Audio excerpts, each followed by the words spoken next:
Municipal ఎన్నికలు అయితేనేమి, ZPTC MPTC ఎన్నికల్లో కూడా మేము ఎట్లా ప్రభావితం చేయాల్సిందో మేము కూడా మా ఆలోచన మాకున్నది. మరి 3 సంవత్సరాల నుంచి గోలు తిప్పుకుంటూ ఈ ప్రభుత్వం మా పెన్షన్ల మీద మీనింగ్లెస్గా అబద్ధాలు చెప్పుకుంటూ ఇది చేస్తున్న విషయాన్ని మేము సుదీర్ఘంగా వాళ్లకు హెచ్చరిస్తూ అటు ప్రభుత్వానికి అదేవిధంగా ప్రభుత్వ అధికారులకు కూడా మరి చీఫ్ సెక్రటరీ గారు పోయిన చీఫ్ సెక్రటరీ గారు 17 మందితోటి ఒక మెంబర్షిప్ బోర్డును ఏర్పాటు చేశారు. 17 మంది అవసరమా సార్? ఇక్కడ అర్థం లేకుండా ఈ 17 మందిని తీసుకొచ్చారు. 10 మంది వర్కింగ్ వాళ్ళు, 3 పెన్షనర్స్ ఉంటారని చెప్పి బోర్డులో ఉంటారని చెప్పారు. మరి ఇందులో భాగ్యశాఖం ఏవైతే ఉండాల్సిందో వాళ్ళు లేకుండా సింపుల్గా అయిన వాడిని కాదని కూడా 17 మందిని పెట్టేసరికి మరి అక్కడ మెజార్టీ వ్యవహారం చూసుకున్నప్పుడు మరి అధికారులు ఎక్కువ ఉంటారు అక్కడ. మరి ఏదైనా వ్యవహారం వచ్చినప్పుడు అక్కడ మెజారిటీ వాళ్ళది ఉంది కనుక మరి వాళ్ళు అనుకున్నట్టుగా నడుస్తుంది అది. మరి 1.5 అని చెప్పేసి 3 నెలల నుంచి జీతాలు కట్ చేసుకుంటూ ఇంతవరకు మోడాలిటీస్ ఇవ్వలేదు, జీవోలు ఇవ్వలేదు. ఆ తర్వాత ఏ హాస్పిటల్స్ వాళ్ళు మనకు ఈ హాస్పిటల్స్ అన్ని వాళ్ళ యొక్క డీటెయిల్స్ కూడా ఇవ్వకుండా మరి పాస్బుక్ మాకు ఇది మనకి ఇచ్చిన కార్డ్స్ ఏదైతే ఇచ్చిందో ఆ రోజు 17/7 ఇచ్చిన పాస్ అవి ఏమి ఇచ్చారు? అది ఆ రోజు భట్టి విక్రమార్క గారు, ఆ తర్వాత మన దామోదర్ రాజనరసింహ గారు ఇదిగో అని చెప్పేసి కార్డ్స్ చూపెట్టారు. క్యాష్లెస్ ట్రీట్మెంట్ అని చెప్పేసి చూపెట్టింది అంతే. దాని తర్వాత ఎవరు ఎక్కడికి వెళ్ళి చూపెట్టినా కానీ they are not accepting this our request.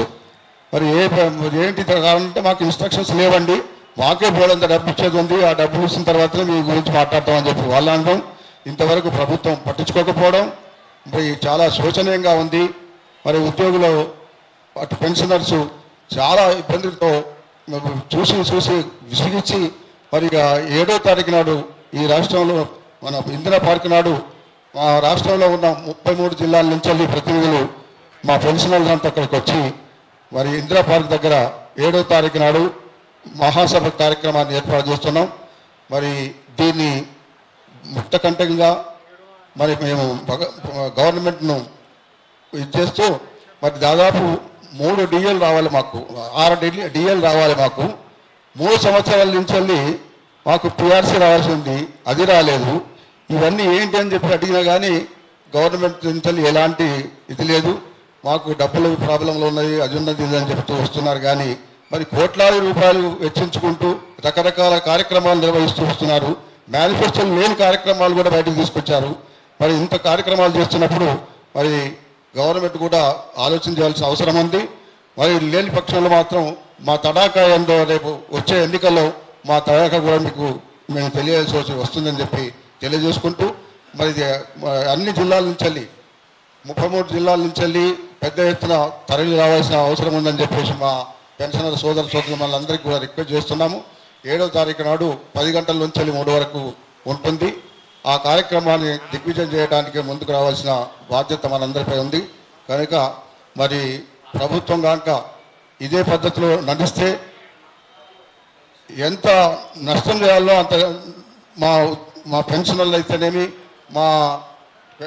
మా ఫ్రెండ్స్ కూడా ఈ విషయంలో ఖచ్చితంగా మేము సరియైన పద్ధతి సరియైన తడాకా చూపెట్టడానికి కూడా మేము తీర్మానం చేసుకొని ఏర్పాటు చేస్తున్నాం. ఆయా సమావేశాలలో మంత్రులు చెప్తారు, అధికారులు చెప్తారు, రేపే ఇస్తాం, ఎల్లుండే ఇస్తాం, వారం రోజుల్లో మీకు పిఆర్సీ ఇస్తాం, లేకుంటే ఈ హెల్త్ కార్డులు అందజేస్తామని. హెల్త్ కార్డుల గతి ఈరోజు ఏమైంది? 17 జూలై రోజు ఆరంభం చేసిన హెల్త్ కార్డుల పంపిణీ 2తో ముగిసింది. ఆ తర్వాత ఎవరికి రాలేదు. వచ్చిన కార్డులు ఏ హాస్పిటల్ వాళ్ళు తీసుకోలేదు. కాకపోతే ప్రభుత్వం మాత్రం ప్రకటనలు జారీ చేస్తూనే ఉన్నది. 400 మందికి ట్రీట్మెంట్ ఇచ్చినారు, 300 మందికి ట్రీట్మెంట్ ఇచ్చినారు, 200 మందికి ఈ నెలలో అన్ని హాస్పిటల్లో ఇచ్చినారు. ఒక్క హాస్పిటల్లో ఇప్పటి వరకు ఈ కొత్త స్కీములో ఎవరికి కూడా వైద్యం అందించబడలేదు. ఒకవేళ అందించబడితే ఎవరికి అందించినారు, ఏ హాస్పిటల్లో అందించినారు, కొన్ని వివరాలు ఇస్తే మేము కూడా మిగతా పేషెంట్లను మా దగ్గర, ఎందుకంటే మేమంతా వయోవృద్ధులం, తరచుగా అనారోగ్యం పాలవుతూ ఉంటాం. మరి ఆ ఆసుపత్రుల పేర్లు మాకు చెప్తే, ఇగో పలానా ఆసుపత్రిలో చేస్తూ ఉన్నారు మీరు, అక్కడికి పోండి అని ఒకవేళ మీరు చెప్పినట్టయితే మేము మా పేషెంట్లను, మా వృద్ధులైనటువంటి పేషెంట్లను మేము ఆ ఆసుపత్రులకు పంపే అవకాశం ఉంటుంది. అలా చెయ్యరు. 200 మందికి, 247 మందికి ఇట్లా చెప్పుకుంటూ కాలం గడుపుతున్నారు. మళ్ళీ ఇప్పుడు కొత్తగా ఏం ప్రతిపాదన చేసినారంటే, మళ్ళీ కొత్త ఫోటోలు, కొత్త ఆధార్లు, అన్ని వివరాలతో అప్లోడ్ చేయండి, ఆ తర్వాత కార్డులు ఇస్తాం. ఇంకొక అధికారి ఏం చెప్తాడు, 15వ తారీఖు లోపల రాష్ట్రంలో ఉన్న అందరికీ కూడా మేము ఈ హెల్త్ కార్డులు ఇస్తాం. ఇది సాధ్యమయ్యే పనేనా? ఇన్ని నెలలుగా జూన్ 2వ తారీఖు నుంచి మొదలుపెట్టినటువంటి కార్యక్రమం మా దగ్గర 3 నెలలుగా 1.5% పెన్షన్ కట్ చేస్తూ మమ్మల్ని ఆ స్కీమ్లో చేర్చినటువంటి వాళ్ళు మాకు వైద్యం అందించకపోవడం ఎంతవరకు సమంజసం? మన పెన్షనర్ జేఏసీ నుంచి 4 పార్టీలకు మేము లెటర్ ఇచ్చాం. ఏమంటే, మీరు ఎవరైతే మీ మేనిఫెస్టోలో పెన్షనర్ సమస్యను పరిష్కరిస్తామని అంటారో వారికే మా యొక్క మద్దతు అని చెప్పి ఇచ్చాము. అప్పుడు ఏ పార్టీ ఇవ్వలేదని కాంగ్రెస్ పార్టీ మాత్రము మేము ఇస్తామని చెప్పారు. అదే విధాయకంగా మేనిఫెస్టో పెట్టారు, కానీ ఒక్క మేనిఫెస్టోని ఒక్క ఐటెం కూడా ఇంప్లిమెంట్ చేయలేదు. మేనిఫెస్టో పెట్టిన ఐటమ్స్ అయితే చాలా ఉన్నాయి. ఎగ్జాంపుల్, హైడ్రా మేనిఫెస్టోలో ఉన్నదా? తర్వాత బూసీ రివర్ అనేది మేనిఫెస్టో ఉన్నాయా? వీళ్ళు ఫారెన్ ట్రిప్లకు పోతున్నారు, ఇది మేనిఫెస్టో ఉన్నాయా?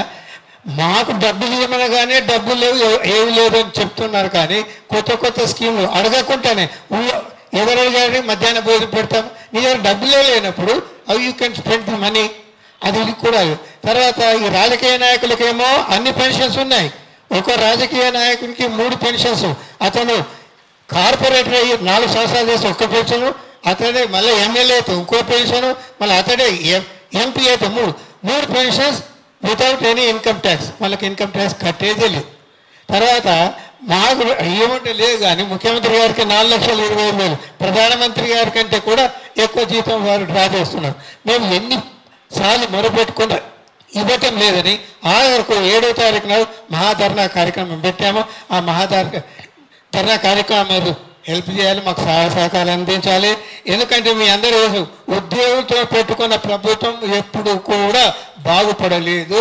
వృద్ధాప్యంలో వచ్చిన తర్వాత ఈ రోజు రోడ్ల మీద పడి మేము ఇలా చేయడం అనేది మాకు చాలా విచారకరము. వృద్ధులను కేర్లెస్ చేసిన వాళ్ళు ఎవరు మనుగడ సాధించలేదు, ఏ ప్రభుత్వం కూడా సాధించలేదు. గత 45-50 సంవత్సరాలు మా సర్వీస్లో ఎన్నో ప్రభుత్వాలు చూశాము, కానీ ఇలాంటి పరిస్థితి ఎప్పుడు ఏర్పడలేదు. ఒక విచిత్రమైన పరిపాలన జరుగుతుంది ఇక్కడ. ఇచ్చిన హామీలను, వారి నోటి ద్వారా చెప్పిన హామీలను వారే హామీ చేయకుండా, అమలుపరచకుండా ఇలా వృద్ధులను రోడ్డు మీదకి వేసేసి, మేము గత 10 రోజుల కిందనే జనరల్ బాడీ మీటింగ్లో 6వ తారీఖు డెడ్ లైన్ పెడుతూ 6వ తారీఖు లోపల మా సమస్యలను పరిశీలించండి, లేకపోతే మేము రోడ్డు ఎక్కుతామని చెప్పడం జరిగింది. కానీ ఒక పిలుపు కానీ ఒక కన్సల్టేషన్ కానీ ఎలాంటి చలనం లేకుండా ప్రభుత్వం విధంగా ముందు పోతుంది.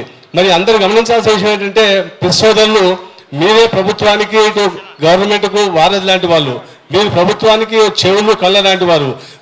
ఈ రోజు 7th నాడు చేసే మా ధర్నా గురించి మారుమూల గ్రామాలకు పోవాలంటే మీరే మంచి వ్యక్తులని చెప్పేసి భావిస్తూ మీ మీద గౌరవంతోనే మీ ముందు నిలబడ్డాం. దయచేసి మీ సహకారం మాకు బాగా కావాలి. అయితే ముఖ్యంగా ఏంటంటే, మేము గత 20 సంవత్సరాల నుంచి హెల్త్ కార్డు కోసం కొట్లాడుతుంటే, హెల్త్ కార్డు పక్క పెట్టేసేసి చివరికి వచ్చిన తర్వాత it has become a laughing stock in the state. ఒక నవ్వుతున్నారు. మెడికల్ హాస్పిటల్ పోతే ఈ కార్డు చూసి, ఎవరైనా మీరు ఏం పెన్షన్స్ అయ్యా, ఏం ఉద్యోగం చేస్తున్నారు మీరు, ఏంది అక్కడ ఆలు లేదు, సూరు లేదు, వీని పేరు పెడితే వాని పేరు వస్తుంది, వాని పేరు పెడితే చచ్చిపోయిన పేరు వస్తుంది, ఇది ఇంకా 2 days పడుతుందని చెప్పారు. చివరికి వచ్చిన తర్వాత ఏంటి, ఇంతవరకు ఎలాంటి సందేశం మాకు లేదు. పిఆర్సీ ఇవ్వాలి అని చెప్పి 3 ఏళ్ళ నుంచి గొంతుకు చించుకుంటున్నా ఏమీ లాభం లేదు. అలాగే 6 డిఏలు ఘనత మన రాష్ట్రంలోనే ఉంది. ఇంక ఏ రాష్ట్రంలో కూడా ఇంత ఇది లేదు. మొన్ననే పంజాబ్ గవర్నమెంట్కి హైకోర్టు డివిజన్ బెంచ్ కూడా చివరికి ఇచ్చి తీరవలసిందని చెప్పి ఇచ్చేయడం జరిగింది. అలాగే కొండనాలికి మందేస్తే ఉండనాలు కూడింది అన్నట్టుగా మేము ఇవన్నీ అడుగుతుంటే మీకు హెల్త్ కార్డులు ఇస్తున్నా ఉన్నారు. ఏమీ పనికి రాకుండా నాలుగుకి గీసుకోవడానికి వీలు లేకుండా పోయింది. అందులో కొంతమంది కాటికి రెడీగా ఉన్న వాళ్ళు కూడా 1.5 కడుతున్నారు. ఆప్షన్ అడిగితే కొంతమంది మీకు ఎందుకు ఆప్షన్ అందరూ కట్టవలసింది అంటున్నారు. అయ్యా నాకు అక్కర్లేదయ్యా, నేను ₹1,00,000 జీవిత బీమా కడుతున్నాను, నాకు ఆప్షన్ ఇవ్వండి అయ్యా అంటే ఇవ్వటం లేదు. అంటే బలవంత బ్రాహ్మణార్థం చేయడం అనేది ప్రభుత్వం తప్పు. అది మెయిన్ డిమాండ్స్ మా పిఆర్సీ ఇవ్వాలి, 6 డిఏలు ఇవ్వాలి, మెయిన్గా హెల్త్ కార్డు మాకు అందరికి వర్తించే విధంగా ప్రభుత్వం వారు అన్ని అనుకూలంగా మాకు మెమోలు జారీ చేయవలసిందిగా కోరుచున్నాము. ఇక్కడ ఏంటిదంటే ప్రభుత్వ ఉద్యోగులే కాకుండా ఇక్కడ గ్రాంట్ ఇన్ ఎయిడ్ ఇన్స్టిట్యూషన్స్ వాళ్ళు, ఎయిడెడ్ ఇన్స్టిట్యూట్ వాళ్ళు, గ్రంథాలయ సంస్థలు, మార్కెటింగ్ కమిటీ వాళ్ళు కూడా ప్రభుత్వం నుండే పెన్షన్లు తీసుకుంటున్నారు కాబట్టి వాళ్ళకు కూడా వర్తింప చేయాలి. ఇప్పుడు ఏదైతే పిఆర్సీ మన గత 3 ఏళ్ల నుండి రావడం లేదు, నెలకు 15 నుంచి 20 వేలు లాస్ అవుతున్నాం, కొన్ని లక్షలు సంవత్సరానికి కొన్ని లక్షలు మేము లాస్ అవుతున్నాం. కాబట్టి ప్రభుత్వము మరి ముఖ్యమంత్రి గారు మరియు ఆర్థిక శాఖ మంత్రులు తొందరగా మమ్మల్ని సీనియర్ సిటిజన్లు, కురువృద్ధులైన పెద్దలను దృష్టిలో పెట్టుకొని తొందరగా మంజూరు చేయవలసిందిగా, హెల్త్ కార్డు ప్రతి కార్పొరేట్ హాస్పిటల్ కూడా మంజూరు అయ్యే విధంగా చూడాలని కోరుచు. ధన్యవాదాలు.